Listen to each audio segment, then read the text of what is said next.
بسم اللہ الرحمن الرحیم۔ ناظرین السلام علیکم۔ آپ کا میزبان مسعود اعلیٰ رضوی میڈیا فوکس کا پروگرام معروف پاکستانی کے ساتھ حاضر ہے۔ آج ہم نے ایک بڑی معتبر اور معروف پاکستانی شخصیت کو اپنے اسٹوڈیو میں دعوت دی آنے کی، اور وہ ہمارے ساتھ موجود ہیں۔ آپ ہیں doctor Ishrat Hussain, former governor State Bank of Pakistan, مشیر وزرائے اعظم کے مشیر، اور ایک معتبر نامور سول سرونٹ جن کا ایک پورا کریئر سپین کرتا ہے سول سروس کا، ایجوکیشن میں، اس کے بعد ورلڈ بینک میں، اس کے بعد پاکستان میں اسٹیٹ بینک میں، اور آئی بی اے، اور یہ ایک لمبا کریئر اور سپین کرتا ہے جس پہ میں ان سے سوال کروں گا۔ اور اب اتنی اس کو ہمیں احاطہ کرنا پڑے گا، وقت کم ہوگا، اور میں ڈاکٹر صاحب سے ریکویسٹ کروں گا کہ وہ ہمارے سوال ہوں، ان ساری جو شعبہ جات ہیں اس میں ان کے ہم ایکسپیرینسز لیں گے۔ ڈاکٹر صاحب السلام علیکم، آپ کو میں خوش آمدید کہتا ہوں۔ آپ سے یہ میں ایک بریف تو آپ سے کر دیا کہ یہ آپ کا کیریئر سپین ہے اور کہاں کہاں آپ نے خدمات انجام دی ہیں۔ اوور ٹو یو کرتا ہوں تاکہ آپ اپنا جوابات کا سلسلہ شروع کریں۔ شکریہ مسعود، یہ موقع ملا آپ کے ساتھ بات کرنے کا، اور جو میری زندگی اور کریئر کے نشیب و فراز ہیں وہ میں آپ کے ساتھ شیئر کرنا چاہوں گا۔ ہمیں 1947 میں والد صاحب نے کہا کہ ایک رات ہمیں ہمارے ہندو جو نیبرز تھے انہوں نے آ کے کہا کہ آپ راتوں رات یہاں سے نکل جائیں، آپ کی جان کو خطرہ ہے۔ تو میرے والد بتاتے ہیں کہ وہ فوراً جو بھی ان کے کپڑے تھے میری والدہ کے میرے وہی پہنے ہوئے ہم نے ٹرین پکڑی اور ٹرین سے سورت پہنچے، کیونکہ سورت وہاں لانچنگ پیڈ تھا ریفیوجیز کے لیے کہ پاکستان جانے کے لیے جہاز جو تھے وہ وہاں سے شروع ہوتے تھا، پانی کے جہاز۔ تو ہم نے وہاں 15 دن انتظار کیا جب تک ہماری باری آئی جہاز کی، تو وہیں رہے ریفیوجی کیمپ میں۔ جو ریفیوجی کیمپ کے حال ہوتے ہیں وہ تو آپ کو پتہ ہے کہ کس طرح ہوتے ہیں۔ پھر جہاز لیا، جہاز میں ہم آئے، وہ بھی میرا خیال ہے کہ کافی دن لگے، جہاز بھی اس زمانے میں سلو جہاز ہوتے تھے، اتنا نہیں ہوتا تھا۔ تو ملیر میں ہمیں ریفیوجی کیمپ میں رکھا گیا۔ تو جب مجھے بتایا گیا کہ تمہیں تو بہت سکنس تھی، سی سکنس تھی، الٹیاں کر رہے تھے تمہارا حال بڑا خراب تھا، وہاں ڈاکٹر بھی کوئی نہیں تھا جو دیکھ سکے۔ پھر یہاں میں آیا تو ملیر اس زمانے میں بالکل ریگستان تھا، مٹی اڑ رہی تھی۔ تو مجھے جو ڈرمیٹولوجسٹ ہے وہ بھی کوئی نہیں تھا، میرے سارا بدن جو تھا اس پہ خشکی اور وہ جو ہوتی ہے نا کھجلی ہر قسم کی۔ آپ کی عمر کوئی 6 سال کی تھی۔ تو اس حالت میں ہم نے کیا۔ پھر اس کے بعد والد صاحب کو 15-16 دن کے بعد، بلکہ زیادہ دنوں کے بعد اطلاع ملی کہ ان کی بہن جو تھی وہ اپنے میاں کے ساتھ اور خاندان کے ساتھ حیدرآباد پہنچ گئی، یعنی آپ کی پھوپھی میری۔ اور پھوپھی نے کہا کہ میرے برابر کا جو گھر ہے وہ خالی ہو رہا ہے، وہ جو ہندو ہے وہ جا رہا ہے، تو آپ فوراً آ جائیں۔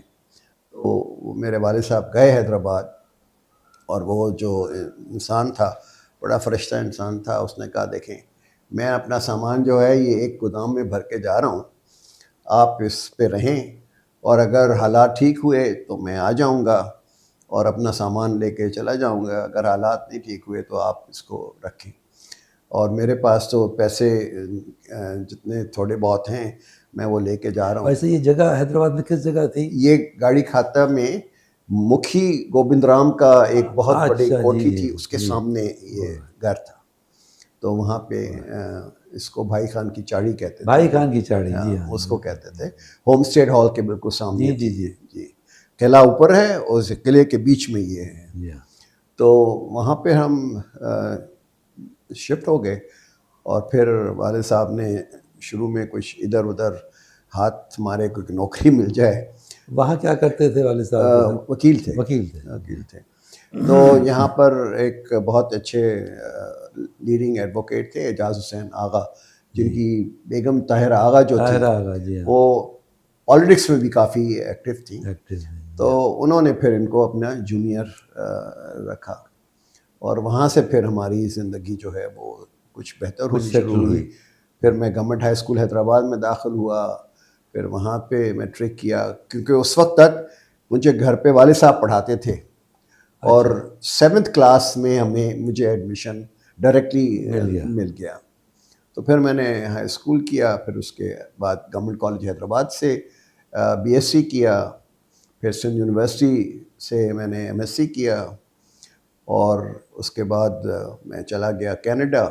وہاں سے یونیورسٹی برٹش کولمبیا سے اسکالرشپ مل گئی مجھے, تو وہاں سے دوبارہ میں نے ماسٹرز کیا, اور واپس آ کے سینئر لیکچرر کیمسٹری میں سندھ یونیورسٹی جام شوروں میں نے پڑھایا.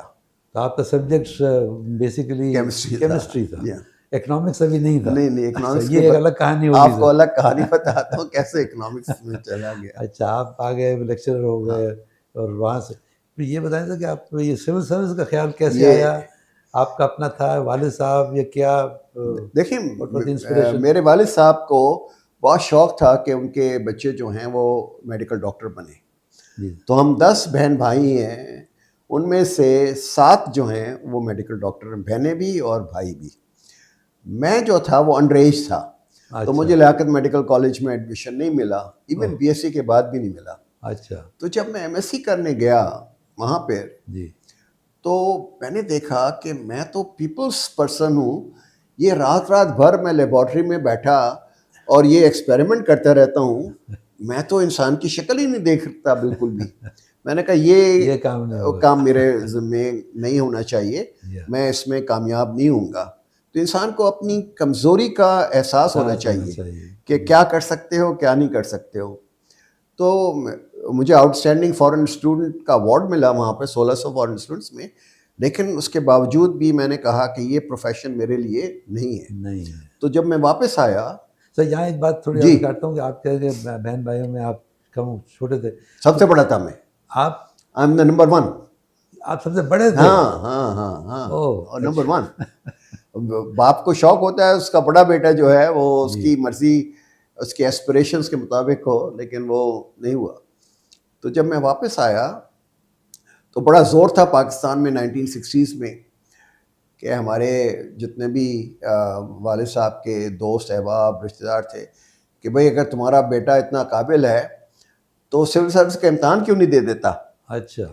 تو میں نے کہا کہ ضرور یہ چیلنج جو ہے میں قبول کروں گا, اور میں نے امتحان دیا, اینڈ اللہ کے فضل سے I was 6th in order of merit in whole Pakistan. تو اس طرح سے کیمسٹری سے اور سول سروس کی طرف میں آیا. آپ آئے سر.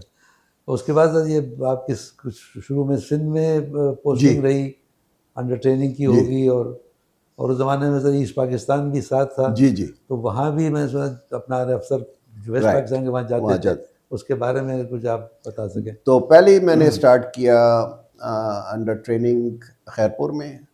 عیسانی صاحب میرے ڈپٹی کمشنر تھے, one of the fine officers, Usman Ali Isani صاحب. اس کے بعد میرے کمشنر ہوتے تھے مرحوم بہت ہی اچھے آفیسر تھے مرزا رفیق عنایت صاحب. تو انہوں نے 3 مہینے کے بعد, میری ٹریننگ تو 1 سال کی تھی, انہوں نے 3 مہینے کے بعد مجھے نواب شاہ کا چارج دے دیا کہ بھئی نواب شاہ خالی ہوا ہے ایز اے سب ڈویژن. تو انہوں نے مجھے دے دیا. تو وہاں پہ پھر میں نے کام کیا, اور اس زمانے میں شکارپور میں کافی کرائمس ہوتے تھے, ڈیکوائٹیز اور یہ, اور وہاں پہ جو آفیسرس ہوتے تھے ان کی ریپوٹیشن کوئی اچھی نہیں ہوتی تھی. وہ پولیس اور جو ایس ڈی ایم تھے وہ ملے ہوئے ہوتے تھے. تو مرزا رفیق عنایت نے کہا کہ نہیں, اب تم نے ایک اور چیلنج کرنا ہے کہ شکارپور کو جا کے ٹھیک کرنا ہے.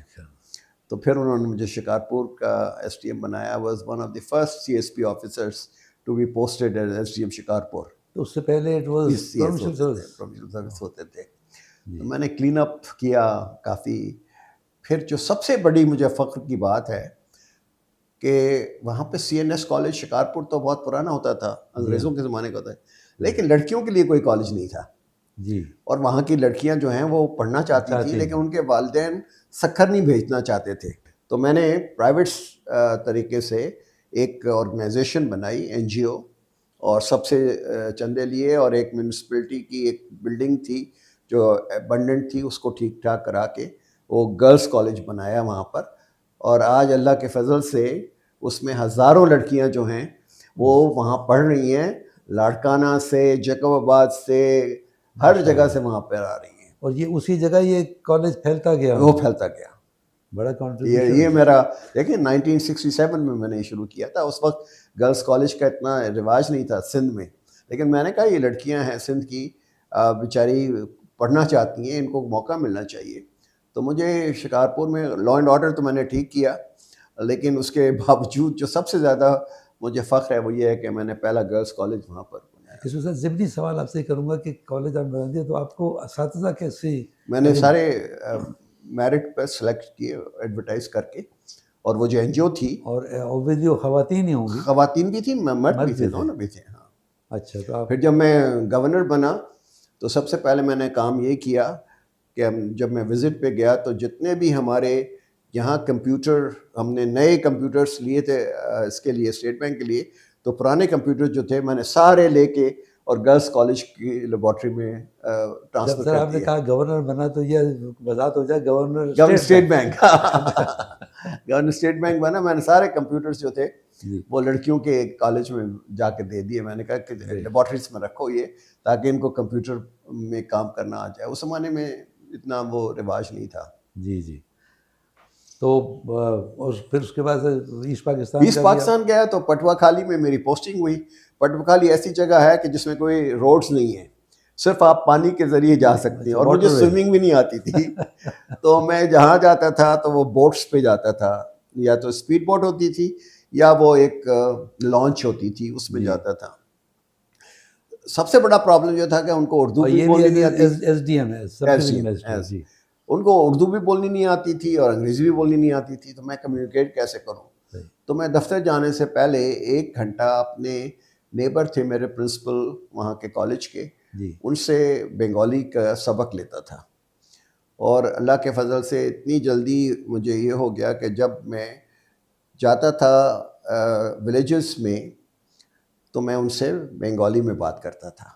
اور ان کو میں کہتا تھا تمہیں آنے کی، سب ڈویژنل ہیڈ کوارٹر پہ آنے کی ضرورت نہیں ہے، مجھے خرچے بڑے ہوتے تھے، رات کو رہنا پڑتا تھا. میں جاتا تھا 21 دن میں جو ہے وہ ٹور کرتا تھا، اور اگر مجھے بنگالی نہیں آتی تو میں تو ان کے ساتھ کمیونیکیٹ ہی نہیں کر سکتا تھا. اور اس کا مسعود جو سب سے اچھا اثر ہوا کہ میرے فیئر ویل پر مسلم لیگ، عوامی لیگ، جماعت اسلامی، بھاشانی کی نیشنل عوامی پارٹی، سب نے مل کر مجھے فیئر ویل دیا. وہ جو کبھی ہوتا نہیں ہے کہ کسی بھی سرکاری افسر کو یہ ساری پولیٹیکل پارٹیز جو صرف اس وجہ سے کہ میں بنگالی بولتا تھا ان کے ساتھ، اور ان کے جو مسائل ہیں وہ حل کرتا. اور یہ بھی وہ افسر جو کہ ویسٹ پاکستانی آفیسر تھا. اس میں سر میں آپ کی جو بایوگرافی ہے اس میں ایک واقعہ اس میں ذکر ہے، اس کا میں چاہوں گا آپ کے سے سننا کہ کوئی طوفان اور سائیکلون آیا تھا اور گورنر منعم خان ہوتے تھے، وہ کیا تھا سر؟ دیکھیں ہوا یہ کہ میں ایڈیشنل ڈپٹی کمشنر پروموٹ ہو کے چٹاگانگ گیا. تو میرے جو ڈپٹی کمشنر صاحب تھے وہ 1 مہینے کی چھٹی پہ چلے گئے. تو acting charge as deputy commissioner مجھے ملا. اس زمانے میں ایک بہت بڑا سائیکلون آ گیا، اور وہ سائیکلون جو تھا 1968 میں بہت بڑا سائیکلون آ گیا. تو میں نے ساری نیوی کو، پوری جو چٹاگانگ پورٹ ٹرسٹ تھی، سب کو کمیشن کیا، اور ان کی بوٹ سے سب لوگوں کو وہاں سے نکال کے، اور اسکولوں پہ جو ہائر ایلیویشن کی جگہیں تھیں وہاں پر ایویکویٹ کر دیا. تو لوگوں کی جانیں بچ گئیں، کوئی ڈسپلیسمنٹ نہیں ہوا. تو منعم خان اس زمانے میں گورنر تھے. وہ لاہور میں نیشنل ایگزیکٹو کاؤنسل کی، اکنامک کاؤنسل کی میٹنگ اٹینڈ کرنے آئے تھے. جب ان کو پتہ چلا کہ اتنا بڑا سائیکلون ہے تو انہوں نے فون کیا اور کہا کہ بات کر اتنے ڈپٹی کمشنر سے. تو میں نے بات کی, تو میں نے بنگالی میں بات کی ان سے, اچھا, اور ان کو پوری رپورٹ میں نے دی. تو دوسرے دو وہ لاہور سے سیدھے چراگاؤں آئے. ہمارا ایک سروس کا کہ ہم نے پبلک سروس کے لیے موقع ملا ہے, ہم کچھ کریں, ٹھیک ہے نا. تو اپنی ذات کے لیے یا اپنے خاندان کے لیے ہم نہیں سول سروس میں آئے تھے. آج کل کا زمانہ جو ہے وہ تو صرف یہ ہے کہ میری ذات یا میرے خاندان کو میرے سول سروس میں آنے سے کیا فائدہ ہوگا. تو پبلک سروس کا کانسیپٹ جو ہے وہ تو ختم ہو گیا نا. تم اور میں جو آئے تھے وہ یہ تھے کہ بھئی ان لوگوں کی کس طرح سے ہم خدمت کر کے ان کے مسائل حل کریں. جب آپ مسائل حل کرنا چاہیں گے تو ان کی زبان جب تک آپ کو نہیں آئے گی تو اس وقت تک تو آپ کر نہیں سکتے.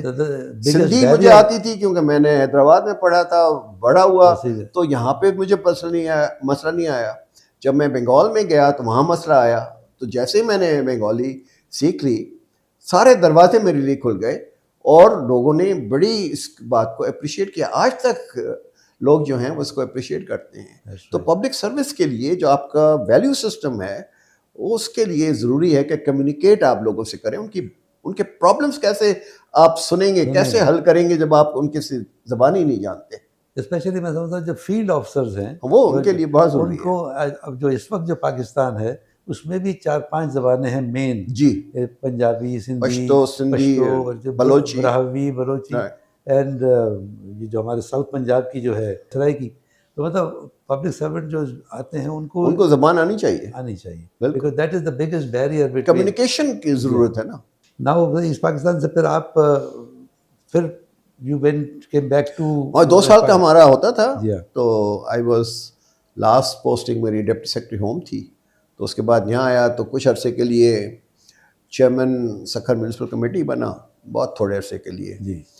پھر ایک 1 یونٹ کے توڑنے کی کمیٹی بنی جس کے چیئرمین تھے ایم اے محمد, غلام اسحاق خان اس کے ممبر تھے, اے جی این قاضی اس کے ممبر تھے, اور ظہور آذر صاحب اس کے سیکرٹری تھے. یہ جو سر جنرل یحییٰ خان کے زمانے میں, یہ یحییٰ خان کے زمانے میں 1 جولائی 70 سے یہ 1 جون سے ختم ہونا تھا, 1 جون سے ختم ہونا تھا. تو اس کے لیے ایک ڈیسولوشن کمیٹی تھی. مجھے موقع ملا اتنے بڑے ہمارے جو سینئر آفیسر سے ان کے ساتھ کام کرنے کا, اور یہ سارے 4 پروونسز ہم نے ایسیٹس, لائبلٹیز, پوسٹنگز, ٹرانسفرز وہ سارے ہم نے کیے اس کمیٹی نے. اور بڑی اللہ کے فضل سے بڑی کامیابی ہوئی اس کے اندر, کسی کو کوئی اتنے مسائل نہیں ہوئے. تو میں نے پھر سندھ میں واپس پریفرنس دی اپنی کہ میں سندھ میں آنا چاہتا ہوں. تو میرے جو چیف سیکرٹری تھے اس زمانے میں وہ تھے اے آر بشیر صاحب, اس سے پہلے منظور الہی صاحب تھے. تو وہ میرے اوپر بڑا اعتماد کرتے تھے, اور کیونکہ میں سندھ سے تھا تو انہوں نے کہا کہ بھائی ہم نے تو نیا سیکریٹریٹ شروع سے بنانا ہے, یہاں تو کچھ بھی نہیں ہے اور یہاں لوگوں کے پاس رہنے کی جگہ بھی نہیں ہے.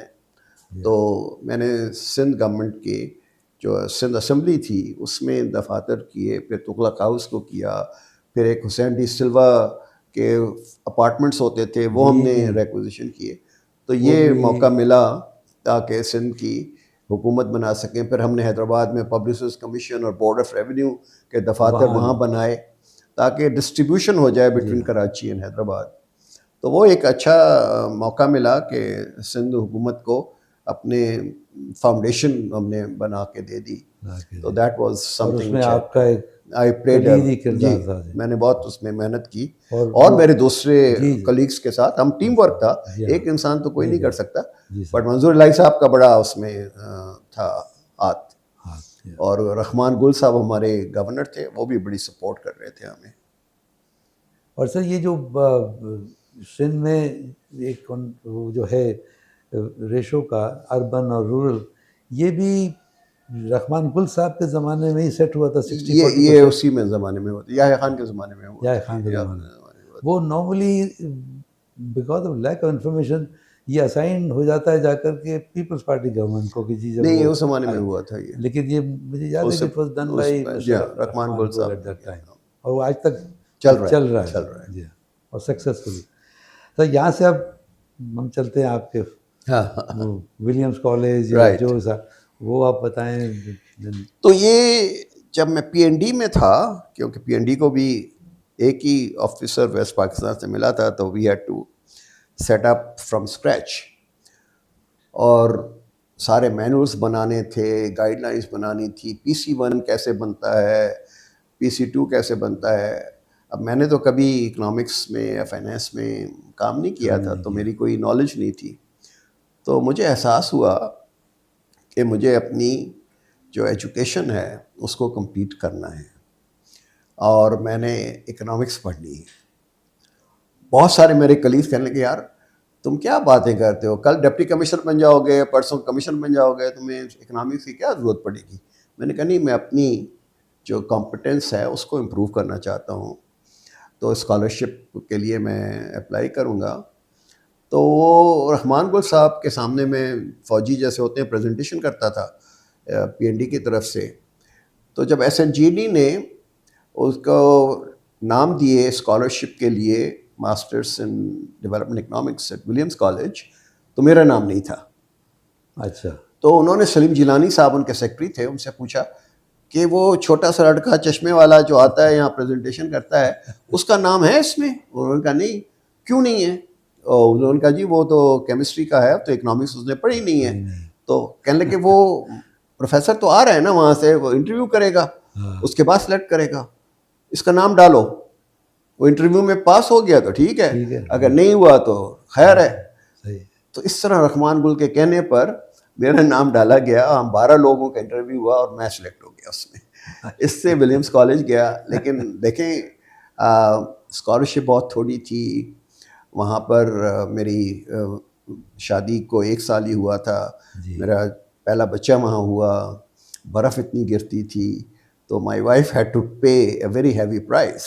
وہ اپنی ٹرالی بھی سامان کی لے کے جا رہی ہے، وہ بیبی کیریج بھی لے کے جا رہی ہے، اور ہمارے پاس اتنا چھوٹا سا ایک، اور بیبی کو بھی ونٹر میں پروٹیکٹ کرنا. تو it was quite a difficult, but I had determined کہ میں نے اپنے کو امپروو کرنا ہے. تو مجھے ابھی تک یاد ہے کہ میں جب جا رہا تھا تو مرحوم آغا غلام نبی پٹھان، کیونکہ وہ وہاں کے شکارپور کے تھے، تو وہ میرے پاس آئے کہ سائیں تم یہ کیا کر رہے ہو، اب تم نے پڑھ لیا، بہت کچھ کر لیا، اب ہم تمہیں ڈپٹی کمشنر سکر لگا رہے ہیں، تم جا رہے ہو ولیمز کالج. میں نے کہا کہ سائیں پڑھائی تو ساری زندگی بھی ہوتی ہے. کہتے یہ چھوڑو، ڈپٹی کمشنر ہی بنو، نہیں جاؤ ادھر. تو ہمارے ہاں تو کلچر یہ ہے کہ ایک دفعہ آپ سول سروس میں آ گئے تو آپ کو پڑھنے لکھنے کی کوئی ضرورت نہیں ہے، آپ حکمرانی کریں، نہ کوئی لینگویج سیکھنے کی ضرورت، حکمرانی کریں. تو یہ ہمارا تھا. بٹ آئی ڈیڈ دیٹ، اور پھر آئی was on the top of the class. I was the only non economist but I top the class. ہاں. تو اس کے بعد پھر مجھے شوق ہو گیا کہ اور امپروو کروں گا. Then I came back and I became additional secretary finance, and then I became additional secretary planning and development. اس کی وجہ یہ تھی رفیق آخو صاحب مرحوم میرے باس تھے. تو جب وہ فائنینس میں ہوتے تھے تو میں ساتھ ان کے فائنینس میں چلا جاتا تھا، جب وہ پی این ڈی میں آتے تھے تو وہ میں ان کے ساتھ پی این ڈی میں چلا جاتا تھا، جب وہ دوبارہ فائنینس میں آتے تھے تو میں ان کے ساتھ آ جاتا تھا. تو وہ ہماری جو جوڑی تھی وہ بڑی لوگوں کو کھلتی تھی کہ کیا جی آخو صاحب جو ہیں وہ ہمیشہ عشرت کو اپنے ساتھ ہر جگہ لے کے جاتے ہیں. But he was a very kind officer and a very fine officer, very very competent officer. ایک عذرائے تفنن سر میں کہوں کہ وہ یہ بھی کہتے ہوں گے کہ جیسے آپ نے کہا نا یہ چھوٹا سا لڑکا کہاں ہے وہ چشمے والا، تو رفیق اخوند اور آپ کی میرا ہائٹ برابر کی تھی. یہ صحیح ہے کہہ رہے ہو تم. But I enjoyed his company, but he was a very good officer and a very nice boss. مرحوم اللہ مغفرت کرے انہیں. جی. تو اس کے بعد پھر مجھے ایک فورڈ فاؤنڈیشن کی ایک اسکالرشپ آئی فار پی ایچ ڈی. اس میں تھا کہ 18 مہینے کی فیلوشپ ہے. تو 18 مہینے میں تو نہ اسٹینفرڈ نے نہ کارنیل نے، انہوں نے کہا جی ہم تو 18 مہینے میں نہیں دیتے. تو Boston university was the only one, انہوں نے کہا جی 18 مہینے میں ہم. وہ کتنے 3 سال کے لیے؟ وہ 3 سال کی ہوتی ہے، 18 مہینے کی فیلوشپ تھی. تو پھر ہم گئے، پھر وہاں پہ باسٹن میں پھر رگڑا کھایا، اور 18 مہینے میں ہم نے اپنا کورس ورک اور سارا جو پریلیمنری ایگزامس ہوتے ہیں وہ کر لیے. تو اس کے بعد جب وہ ختم ہو گیا تو I came back to Karachi اور وہاں سے پھر یہ شروع ہو گیا میرا ورلڈ بینک کا. تو جب میں ورلڈ بینک میں پہلے سال گیا تو میں نے اپنی تھیسس وہاں جا کے ختم کی اور I got my P H D. So that is how I got my P H D.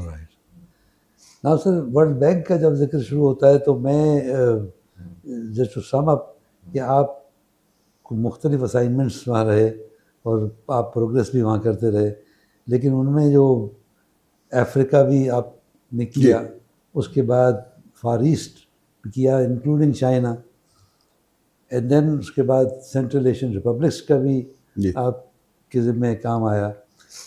تو ان میں سر افریقہ میں گھانا اینڈ نائجیریا, یہاں پہ آپ فزیکلی بھی رہے, اور انکروما کی اس وقت ٹاپل ہو گیا تھا, اینڈ دین گھانا پہ وہاں جو سلسلے, تو وہاں کے سر کچھ دیکھیں وہ ایک افریقہ کا اگر آپ گانا میں یہ ہوا کہ جو الیکٹڈ گورنمنٹ تھی وہ ڈسمس ہو گئی, کو ہو گیا وہاں, اور 21 سالہ لڑکا فلائٹ لیفٹیننٹ جیری رولنگز جو تھا وہ وہاں کا چیف ایگزیکٹو بن گیا.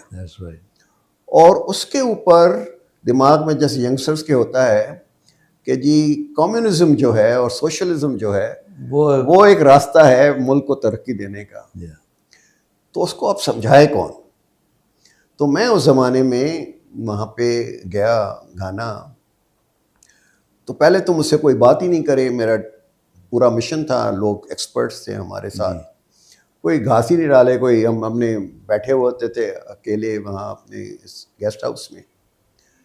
پھر مجھے ایک ہمارا دوست ملا جو میرا وہ بولڈر میں میرے ساتھ پڑھتا تھا, گانیہ. سر آپ لوگ جو وہاں تھے جب انکروما تھے تبھی؟ نہیں, انکروما تو پہلے مر گیا, یہ بہت یہ بات کی بات ہے, یہ بات ہے 1981 کی بات ہے, اور انکروما تو اس سے پہلے بہت پہلے چلے گئے. تو اس کے پاس کیوبا کے اور رشیا کے لوگ بھی وہاں پر آئے ہوئے تھے, انہوں نے بھی بھیجا ہوا تھا. اچھا. اور ورلڈ بینک نے مجھے اور میرے مشن کو بھیجا ہوا تھا. تو پھر ایک اتفاق ہے, اللہ کا کرم ہے کہ ہمارا ایک دوست جو تھا وہ ان کے رولنگس کے بہت قریب تھا, وہ میرے ساتھ یو ایس میں بولڈر میں پڑھتا تھا. تو وہ جو تھا اس کو پتہ چلا کہ میں آیا ہوں تو میرے پاس آیا, اور اس کی لیننگ بھی ویسٹ کی طرف تھی. اچھا. ہی ڈنٹ وانٹ کہ یہ سوشلزم اور کمیونزم کی طرف جائے. تو اس نے کہا کہ میں تمہیں رولنگ سے ملاؤں گا, تم بتانا نہیں کہ تم ورلڈ بینک سے آئے ہو. تو رات کے 12 بجے میرے پاس پیغام آیا کہ جی گاڑی کھڑی ہے, آپ کیسل چلیں. کیسل تھا جہاں وہ رہتا تھا. تو 12 بجے سے اور صبح کے 6 بجے تک میں باقاعدہ اس کے ساتھ ڈائلاگ کرتا رہا, اس کے سوالات کا جواب دیتا رہا. آپ کا تو سونے کا وقت ہو گیا ہوگا تقریباً. ہاں میرا تو سونے کا وقت تھا, لیکن میں نے کہا میں آیا اس مقصد کے لیے ہوں. اللہ کا کرنا یہ ہوا, یہ بھی ایک پتہ نہیں مولا کیا نہیں کرتا ہے, کہ جو ان کی ریولوشنری کاؤنسل تھی اس میں 2 فیکشنز تھے. ایک فیکشن جو کہ کمیونزم اور دوسرا جو تھا وہ ویسٹرن کی طرف تھا. جب میں واپس اشانتی سے آ رہا تھا تو میں نے دیکھا کہ گنس فائرنگ ہو رہی ہے سارے شہر میں, اکرا میں. میں نے کہا خیریت ہے, کیا ہوا؟ کہتے ہیں وہ دونوں جو فیکشنز تھے ان میں آپس میں لڑائی ہو گئی اور مارا ماری ہو رہی ہے, اور دونوں ہی گورنمنٹ میں تھے. اور دونوں گورنمنٹ میں تھے, ریولیوشنری کاؤنسل کے ممبر تھے. تو جو لیفٹسٹ لوگ تھے they were eliminated. So the western pro-western جو فیکشن تھا they dominated. تو دوسرے روز پھر مجھے بلاوا آ گیا کہ جی وی آر ان بزنس.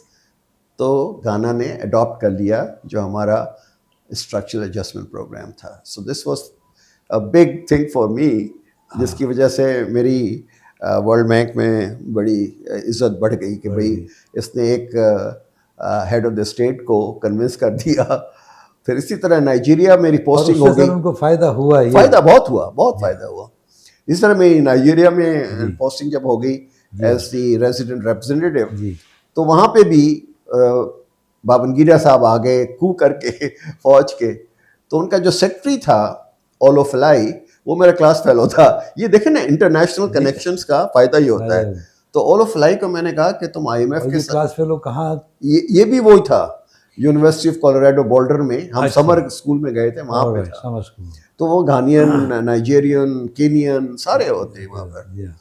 تو اس نے پھر کہا کہ اچھا آئی ایم ایف سے ہم نہیں لیں گے تو ورلڈ بینک سے ہم بات کرتے ہیں. تو میں اپنے جو سینئر آپریشنل وائس پریزیڈنٹ ہے اس کے پاس گیا ٹریول کر کے واشنگٹن.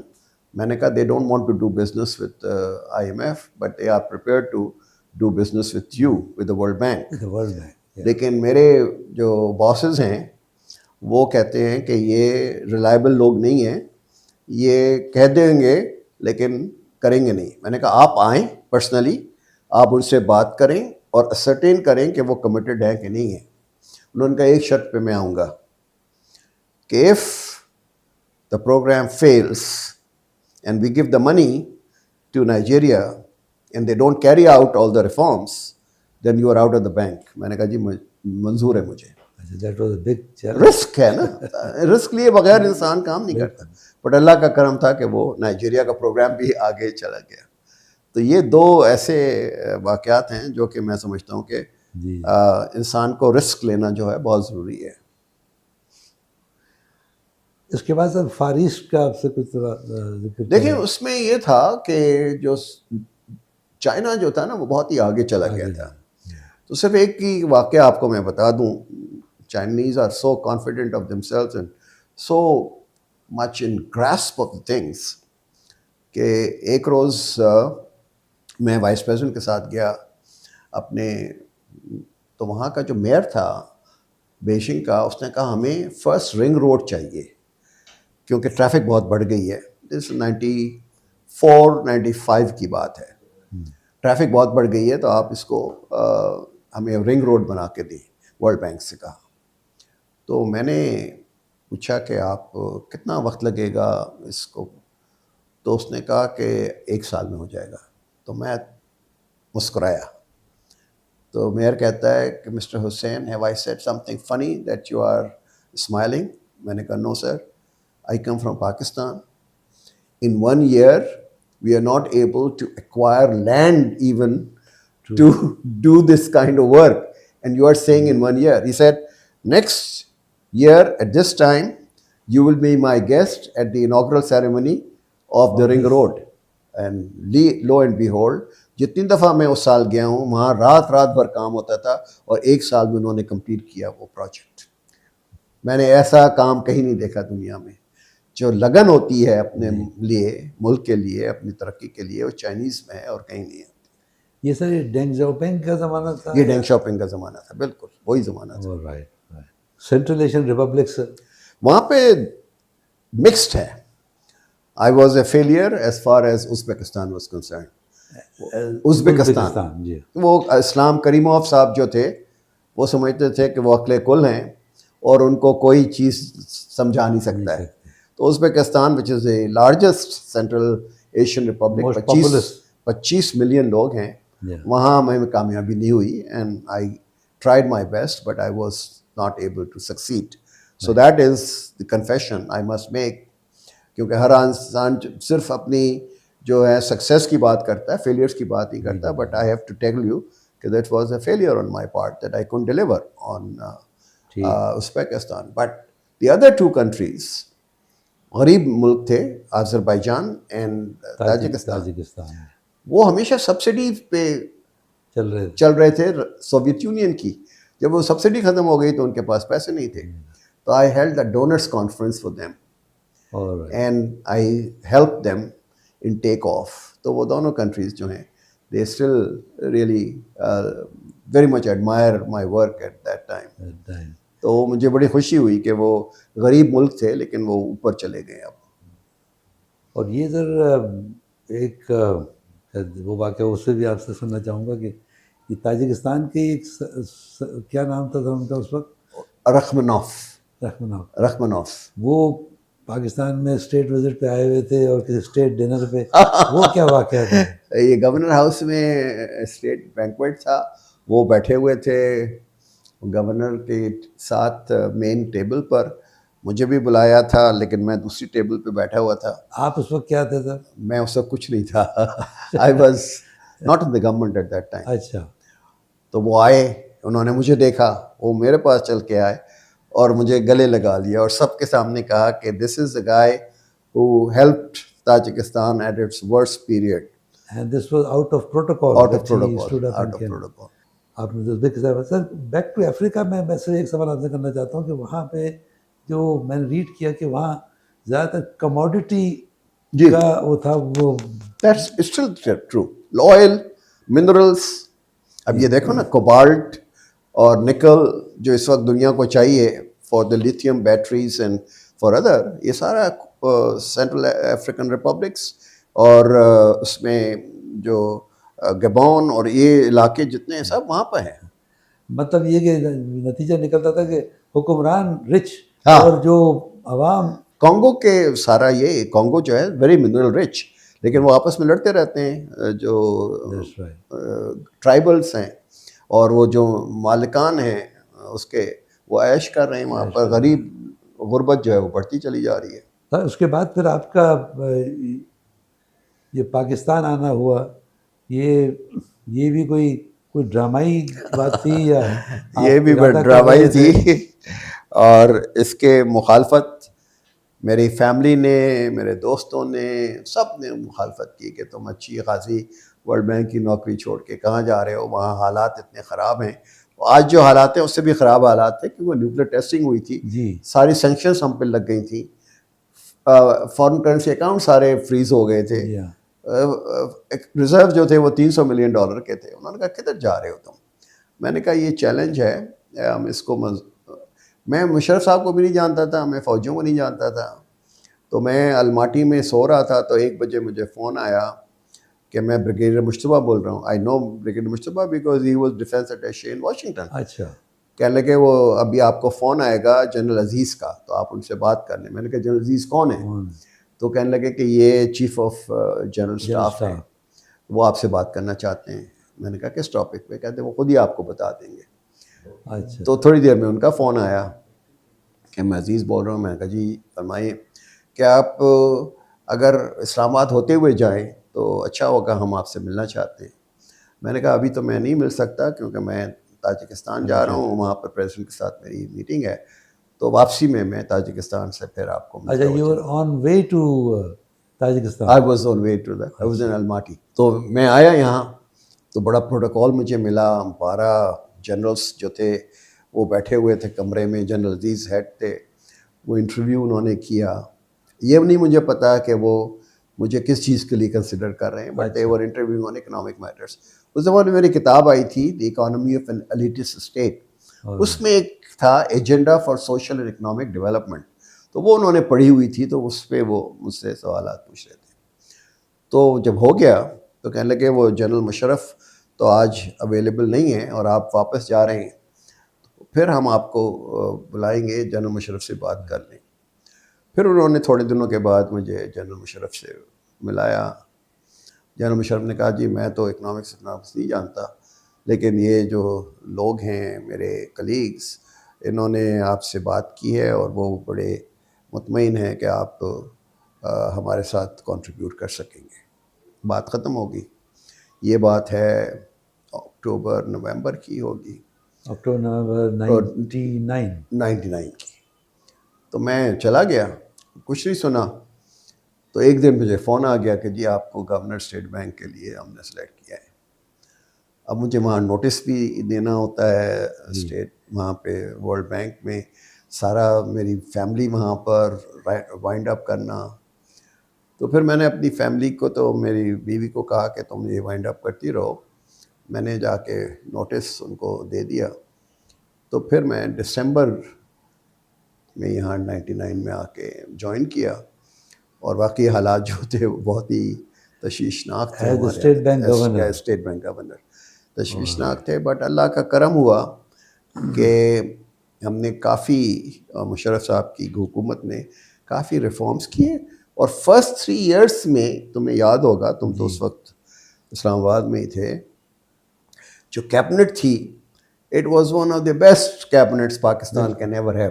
اور this was a time when there was no national assembly no کچھ نہیں تھی, نیشنل اسمبلی وغیرہ نہیں تھی. and Musharraf صاحب was مشرف صاحب دا چیف ایگزیکٹو, executive, right. اور انہوں نے سیکٹریز بھی بڑے اچھے پوسٹ پہ رکھے ہوئے تھے. Everything was done on merit and the reforms were really great. اس سے کیا ہوا کہ بعد میں جب یہ ہمارے حالات ٹھیک ہونے شروع ہوئے تو ریفارمس کا سلسلہ جو ہے اس کے رزلٹس آنے شروع ہو گئے. All right. And by the time آپ جو ریفارم بات کر رہے ہیں اسٹیٹ بینک کے اندر ریفارم, اسٹیٹ بینک کے ریفارمس تو الگ تھیں, لیکن جنرل ریفارمس دیکھیں نا, ٹیلی کام سیکٹر اوپن ہو گیا, سیمنٹ سیکٹر اوپن ہو گیا, بینکنگ سیکٹر اوپن اپ ہو گیا, پرائیویٹائزیشن ہو گئی, یہ سارے کام جو تھے وہ اس زمانے میں ہوئے نا. بالکل. لوکل گورنمنٹ کا نظام سارا آ گیا, پولیس کا آرڈر جو تھا 2002 وہ آ گیا.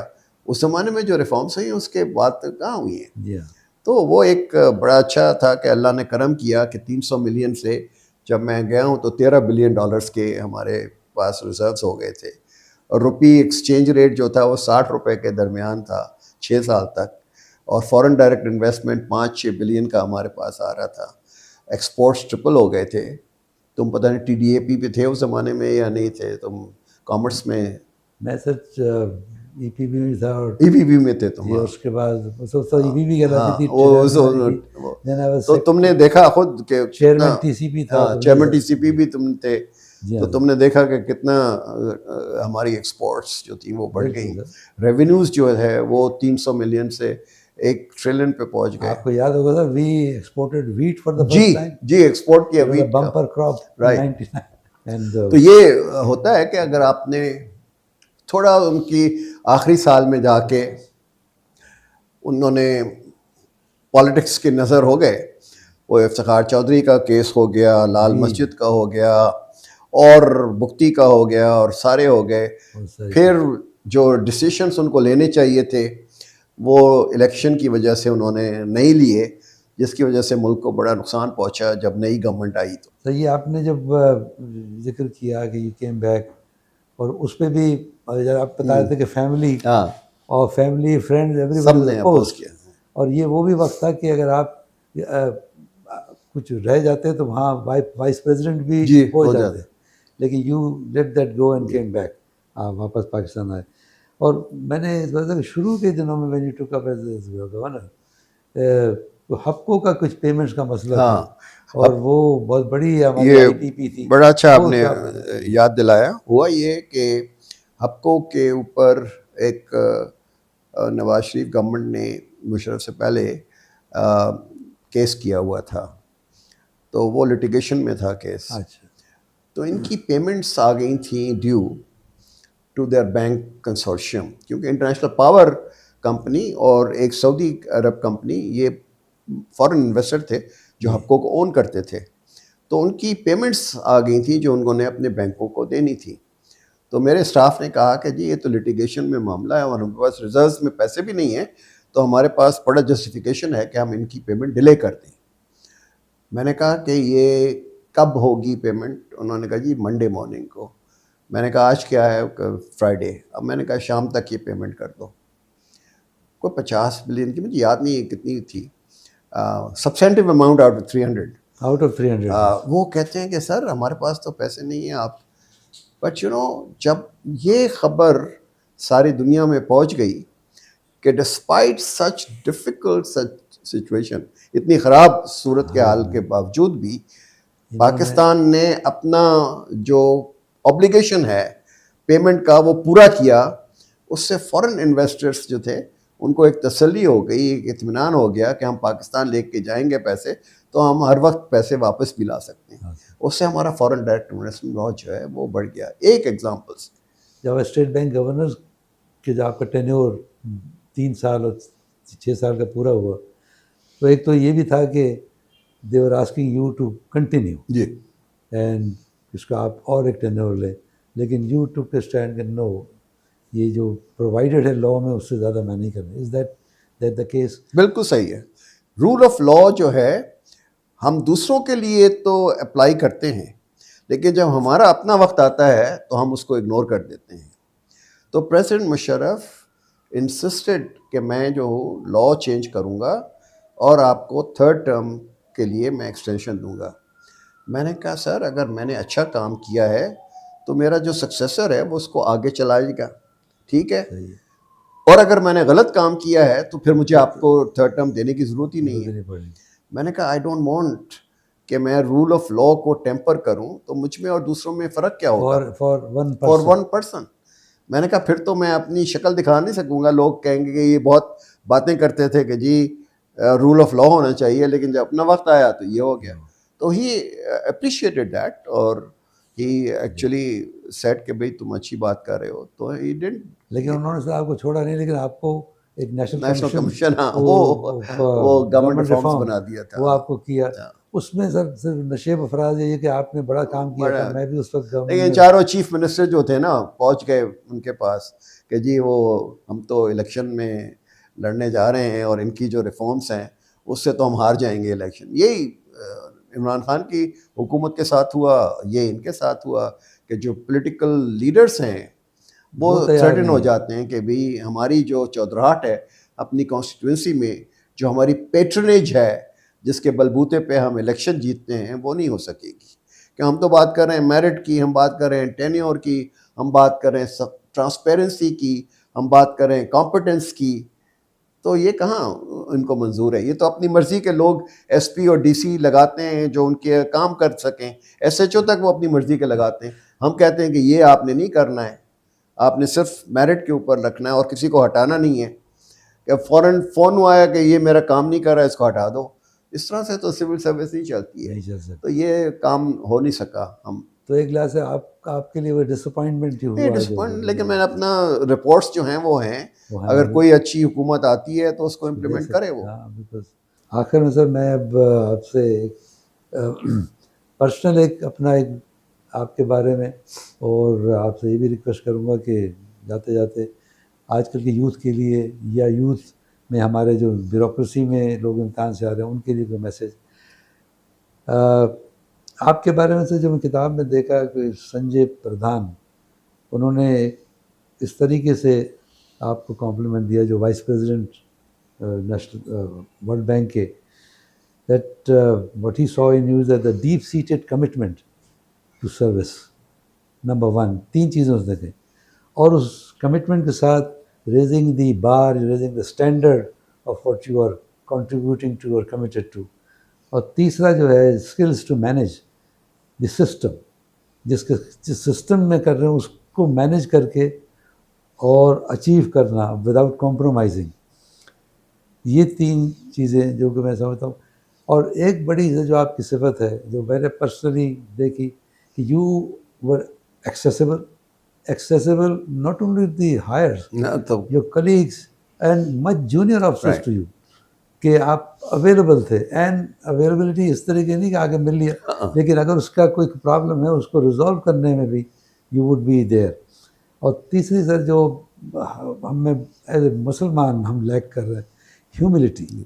یہ جو اردو میں کہ میں لفظ مجھے اس وقت یاد نہیں آ رہا، کہ جو انسان بڑا ہوتا جائے لیکن اپنے آپ کو تکبر سے اور اس سے بچا کے رکھے. درخت پہ جتنے زیادہ پھل ہوں گے نا وہ جھکے گا.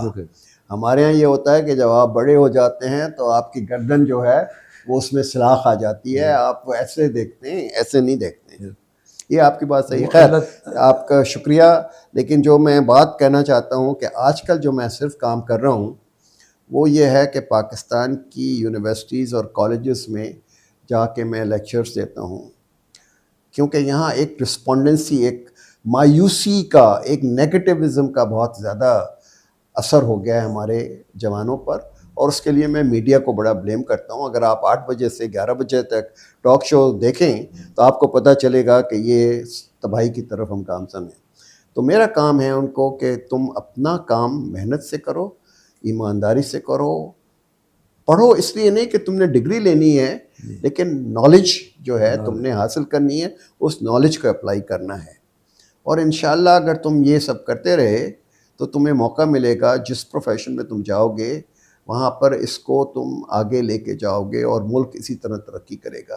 لیکن اگر تم نے امید چھوڑ دی ہے اور تم کام کرنا چھوڑ دیتے ہو یا صرف 2 نمبری طریقے سے اب امتحان پاس کر کے اور ڈگری لے لو گے, تو یہ ملک کا تو حشر جو ہوگا وہ تمہیں پتہ ہے کہ کیا ہوگا, کہ ہمارے پاس انکمپیٹنٹ لوگ ہوں گے, ڈس آنیسٹ لوگ ہوں گے, 2 نمبری لوگ ہوں گے. یہ ملک تو اس طرح نہیں چل سکتا. تو یہ میرا پیغام ہے جو میں سارا وقت کراکورم یونیورسٹی گلگت بلتستان سے لے کر اور گوادر تک ہر جگہ میں یہ باتیں کرتا ہوں. میں جاتا ہوں, آج کل اس میں زیادہ مصروف رہتا ہوں میں, اور یہ میرے لیے ایک باعث فخر ہے کہ بہت ساری جگہوں پر مجھے موقع دیا جاتا ہے کہ میں یہ باتیں کر سکوں. میں سر یہ ضرور ایک کامنٹ آپ سے کروں گا کہ جیسے آپ نے کہا کہ ورلڈ بینک سے آپ ریٹائر ہوئے, گورنمنٹ سے ریٹائر ہوئے, اور جگہوں سے 6 جگہ آپ کہہ رہے ہیں کہ میں کام کر کے, لیکن میرے حساب سے, اور میں سمجھتا ہوں کہ ناظرین اگری کریں گے, کہ آپ ریٹائر ہوئے نہیں ہیں اور you are continuing to serve. اللہ تعالیٰ آپ کو صحت دے, زندگی دے اور کامیابیاں دے. شکریہ بہت بہت. آپ نے سیشن ہمارا دیکھا ڈاکٹر عشرت حسین صاحب کے ساتھ, اور مجھے امید ہے اور بلکہ پورا یقین ہے کہ آپ نے سن کر کے اس سے محظوظ بھی ہوئے ہوں گے اور استفادہ بھی کیا ہوگا. میں آپ سے اجازت لیتا ہوں. اجازت لینے سے پہلے اعتزاز عشرت حسین صاحب, آپ کا میں دوبارہ شکریہ ادا کرتا ہوں. آپ ناظرین سے ریکویسٹ ہے کہ آپ یہ پروگرام دیکھتے ہیں, آپ ہمیں اپنے آرا سے آگاہ کریں, اور اس کے لیے ہم نے پہلے بھی آپ کو بتایا کہ یہ اسکرین پہ اس وقت ہمارا ٹیلی فون نمبر اور ای میل ایڈریس وہ آ رہا ہوگا. اس پہ ہمیں انتظار رہے گا آپ کی آرا کا, آپ کی رائے کا, اور اس سے ہم اس پروگرام کو بہتر کرنے میں ہمیں بہت مدد ملے گی. بہت شکریہ. السلام علیکم.